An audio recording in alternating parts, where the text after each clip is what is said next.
সালাম আলাইকুম ভাইজান। ওয়ালাইকুম সালাম। আমি আহমদ, সুবেদার আহমদ। একটু বেরিয়েছিলাম, আপনাকে দেখে ভাবলাম একটু কথা বলি। কোনো কারণ নেই, এমনি। কোনো ব্যাপার না। নিন কাবাব খান। না ধন্যবাদ। আরে নিন নিন, একটা তো নিন। আরে গরম আছে, কোত্থেকে পেলেন? এই মনসিরা থেকেই। নিশ্চয়ই খুব ক্লান্ত। 48 ঘন্টা গাড়ি চালিয়ে। না, শুধু 8 ঘন্টাই তো লাগলো। স্যার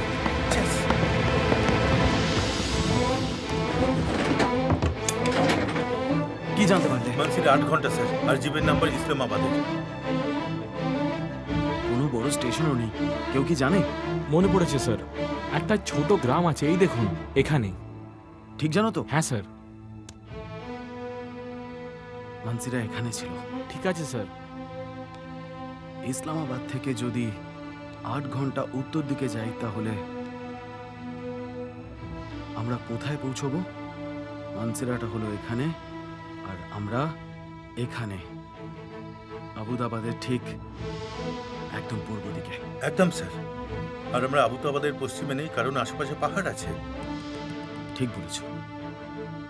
তাহলে আমরা পূর্ব দিকে যদি এই দিক দিয়ে যাই তাহলে প্রায় 40 থেকে 50 কিলোমিটার পরে মুজাফরাবাদ আসবে, আর ওখান থেকে প্রায় 100 কিলোমিটার পূর্বে আসবে বারামুল্লা, উরি, অর্থাৎ আমাদের হিন্দুস্তান।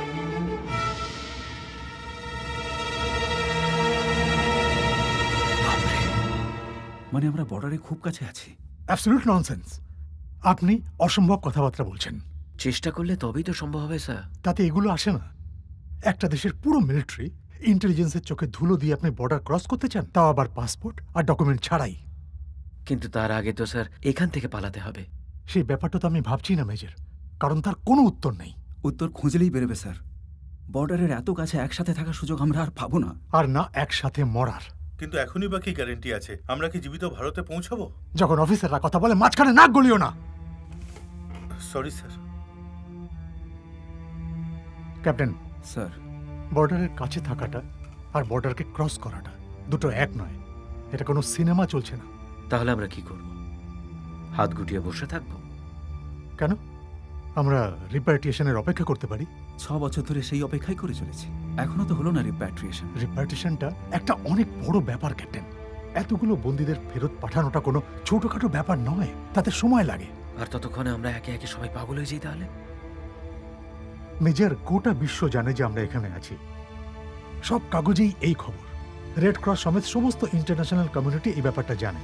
তাছাড়া জেনেভা কনভেনশন অনুযায়ী যুদ্ধ শেষ হয়ে যাবার পরে অন্য দেশের বন্দীদের ফেরত পাঠানোটা একটা ইন্টারন্যাশনাল ল, আর কোনো দেশই এই লকে সহজে ভাঙে না। আর জেনিভা কনভেনশনের জন্য আমরা যে 6 বছর কাটালাম, সে ব্যাপারে আপনি কি বলবেন কানু? তাতে কি? চেঞ্জ তো আমাদের চোখের সামনেই দেখছি। এই ক্যাম্পটা দেখে কি মনে হচ্ছে না যে এদের উপলব্ধি হয়েছে? এটাই তো আমার প্রশ্ন স্যার। হঠাৎ করে এই উপলব্ধি ব্যাপারটা কি একটু অদ্ভুত লাগছে না আপনার? আমাদের সবাইকে আলাদা আলাদা জেল থেকে এখানে নিয়ে আসা, একসাথে একই জায়গায় রাখা, তাও আবার বর্ডারের এত কাছাকাছি। আপনি কি এতে কোনো প্ল্যানিং এর গন্ধ পাচ্ছেন না?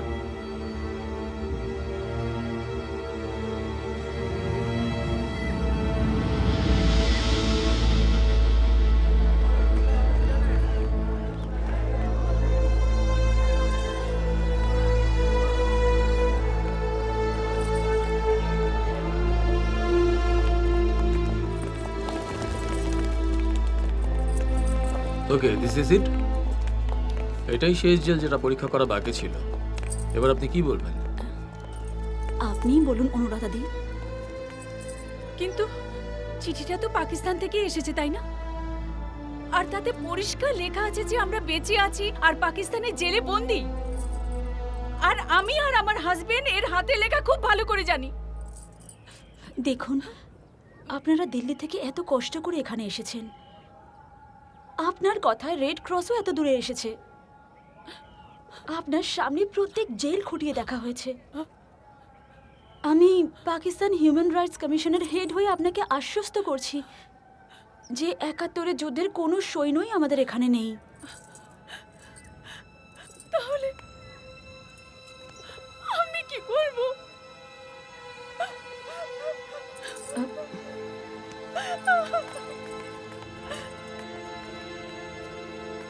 থ্যাংক ইউ কর্নেল, আপনাকে অনেক কষ্ট দিয়েছি। আরে কষ্টের কি আছে, এটা আমাদের কর্তব্য।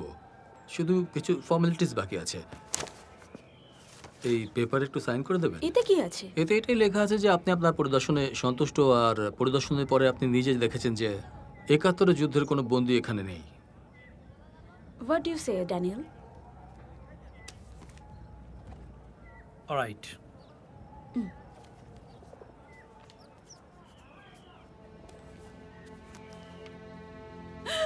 এটা হতে পারে না।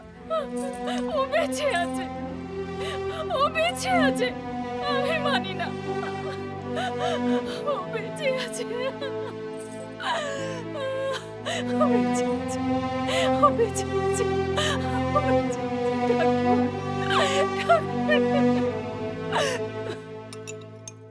স্যার, আপনার আইডিয়াটা বেশ কাজে দিয়েছে। পিওডাব্লিউসদের জেল থেকে বার করে চাকলাদা পাঠিয়ে দিলেন, নাহলে একজনও যদি রেড ক্রসের রাতে ধরা পড়তো তাহলে দেশের বদনাম হতো। সে পেপারগুলো তো ওরা সাইন করে দিয়েছে, শুধু এটা খেয়াল রাখতে হবে যতক্ষণ রেড ক্রস পাকিস্তানে আছে চাকলাদা ক্যাম্পে কোনো রকম গন্ডগোল যেন না হয়। সেসব আমি সামলে নেব, আপনি শুধু চকলালা যাওয়ার একটা ব্যবস্থা করুন। Very well sir. এই কাশ্মীরি আলুর দম আমি অনেকবার বানিয়েছি। তোমার সঙ্গী কোথায় গেল? স্যার ভেতরে রান্না করা শেখাচ্ছে, ডাকবো? ডাকো। এ গোটু। হ্যাঁ স্যার ডাকছেন। এক্ষুনি আসছি। ফিরে এসে তোকে আমি শেখাচ্ছি। খাবারটা হয়েছে সরি বল। জানিস সরি কি করছে কি? আর একটু নিয়ে আয়। কোথায় রে কি হচ্ছে? হ্যাঁ ওখানে কি চলছে বলো? কিছু না স্যার, ওই কাশ্মীরি আলুর দম বানানো শেখাচ্ছিলাম আর। পাকিস্তানিদের তুমি এখন কাশ্মীরি আলুর দম খাওয়াবে?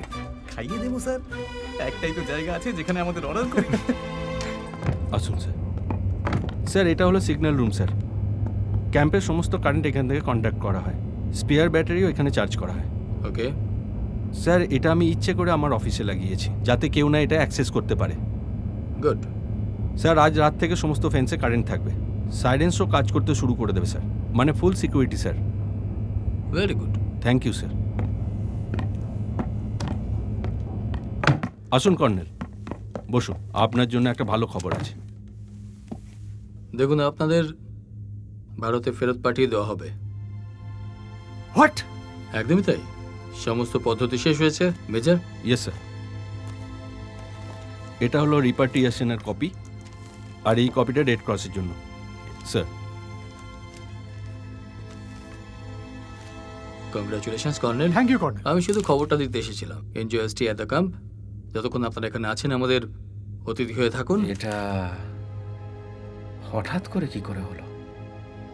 আরে হঠাৎ করে সব হয় না, এসব মামলা একটু সময় লাগে, প্রসেস অনেক দিন ধরে চলছিল, আরও হয়তো 2-3 মাস লাগতে পারে। কর্নেল সাহেব আপনাদের জন্য ভোজনের আয়োজন করেছেন, তাছাড়া উনি স্যার আপনিই বলুন না sir.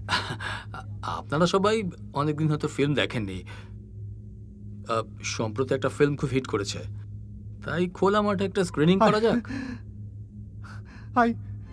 I can't believe it. You better believe it colonel, আমাদের দেশটা অতটা খারাপ না যতটা আপনারা ভাবেন। Good luck. Thank you, Colonel. না, এটা আপনার কাছে রাখুন, বাকিদেরও জানিয়ে দেবেন।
তোমার হিরো হওয়ার স্বপ্নটা অপূর্ণ রয়ে গেল। কোনো ব্যাপার না স্যার, ফেরত গিয়ে ফিল্ম ইন্ডাস্ট্রি জয়েন করে নেব।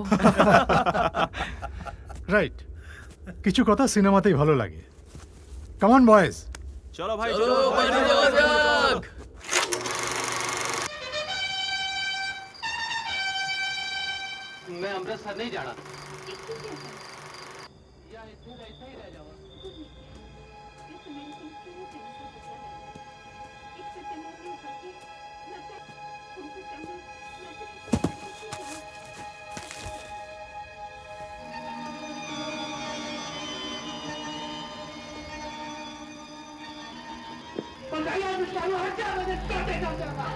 স্যার আচ্ছা,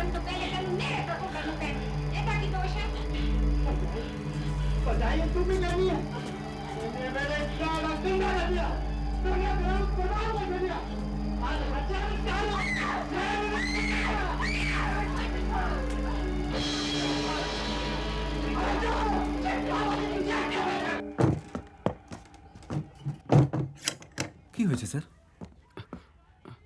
আমি ভুল ছিলাম না ক্যাপ্টেন।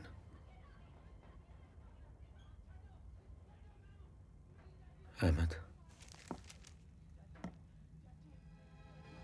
যেমনটা জানা যাচ্ছে যে ৭১-এর লড়াইয়ে ধরা পড়া ভারতীয় সৈন্যদের পরিবার ইন্টারন্যাশনাল রেড ক্রস সোসাইটিকে অনুরোধ করেছে যে তারা যেন এটা খুঁজতে তাদের সাহায্য করে। তারা আরও দাবি করেছে যে পাকিস্তানে আলাদা আলাদা জেলে থাকা সৈন্যদের অবস্থা খুবই খারাপ, এদের তাড়াতাড়ি খবর নেওয়া হোক আর তাদের আবার ভারতে পাঠানোর জন্য পদক্ষেপ নেওয়া হোক। জেনারেল জিয়াউল হকের সরকার রেড ক্রসকে এখানকার সমস্ত জেলের পরিদর্শন করার অনুমতি দিয়ে দিয়েছে। জিয়াউল হক? ভুট্টোর কি হলো? পাকিস্তানের সরকার পাল্টে গেছে ক্যাপ্টেন, মিলিটারি শাসন চলছে। জেনারেল জিয়াউল হকের সরকার রেড ক্রসকে এখানকার সমস্ত জেলের পরীক্ষা করার অনুমতি দিয়েছে আর জনসমক্ষে বলেছে যে সিমলা চুক্তি অনুযায়ী ৭১-এর যুদ্ধের সমস্ত ভারতীয় সেনাদের ফেরত পাঠিয়ে দেওয়া হয়েছে আর এই মুহূর্তে পাকিস্তানের কোনো জেলে ভারতের কোনো সেনা বন্দী নেই। এই রকম ভিত্তিহীন আর দায়িত্ব জ্ঞানহীন অভিযোগ তোলার আগে ভারতের ৫ বার ভাবা উচিত ছিল। এটার মানেটা কি স্যার? মানেটা হচ্ছে যে রেড ক্রস পাকিস্তানে এই মুহূর্তে আছে আর এরা ভয় পাচ্ছে যে ওরা এখানে না এসে পড়ে। বর্ডারে অনেক টেনশন তো আছেই আর আমরা বর্ডারের অনেক কাছে আছি। পালানোর চেষ্টা আমরা এর আগে একবার করে ফেলেছি আর এরা নিশ্চিত হতে চাইছে যে যতদিন আমরা এখানে আছি আবার চেষ্টা যাতে না করি। রেড ক্রস পাকিস্তান থেকে চলে যাওয়ার সাথে সাথেই এই ক্যাম্পটা শেষ করে দেওয়া হবে আর আমাদের ওইখানেই পৌঁছে দেওয়া হবে যেখান থেকে আমরা এসেছিলাম। আর দুনিয়া জানতেই পারবে না যে আমরা পাকিস্তানের জেলে পচে গলে কবে মরে গেলাম। কিন্তু এটা সম্ভব না। আমার পুরো বিশ্বাস আছে এরা সবাই আমাদের যত্ন নিচ্ছে আর এত বড় মিথ্যে বলতে পারে না। আমার মনে হয় এদের সততা নিয়ে সন্দেহ করাটা অনেক বড় পাপ হবে। স্যার, আমার দৃঢ় বিশ্বাস যে এরা নিজেদের দেওয়া কথা অনুযায়ী কাজ করবে আর আমাদের আবার ভারতে পাঠিয়ে দেওয়া হবে।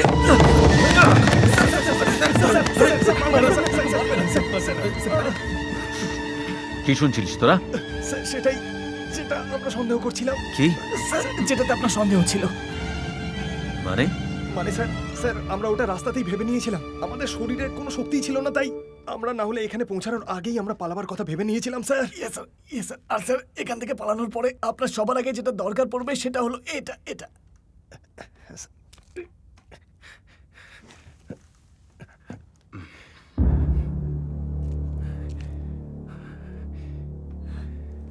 ছেড়ে দাও এদেরকে।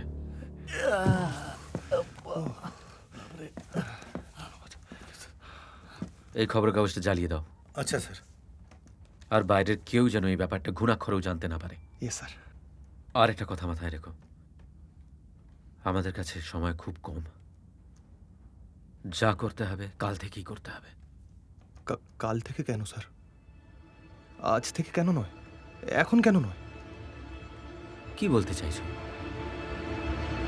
স্যার, কি হয়েছে? আপনার কাছে একটা রিকোয়েস্ট আছে হ্যাঁ, স্যার। তোমরা খাবে না? স্যার, একটাই রিকোয়েস্ট করতে এসেছিলাম। একটা ফটো স্যার। জামা মসজিদের পাশে জায়গাটার নাম কি ছিল? করিম, হ্যাঁ করি। স্যার, এরা একটা গ্রুপ ফটো তুলতে চাই স্যার। হ্যাঁ স্যার, হ্যাঁ স্যার। প্লিজ স্যার, একটা রিকোয়েস্ট ছিল sir. Sure sure. Where are you two from? Sir, I am from Delhi sir. And you? Srinagar, Kashmir. Sir আপনি কখনো ওদিকটা গেছেন? ভাই, ওদিকের কাশ্মীরে তো যায়নি।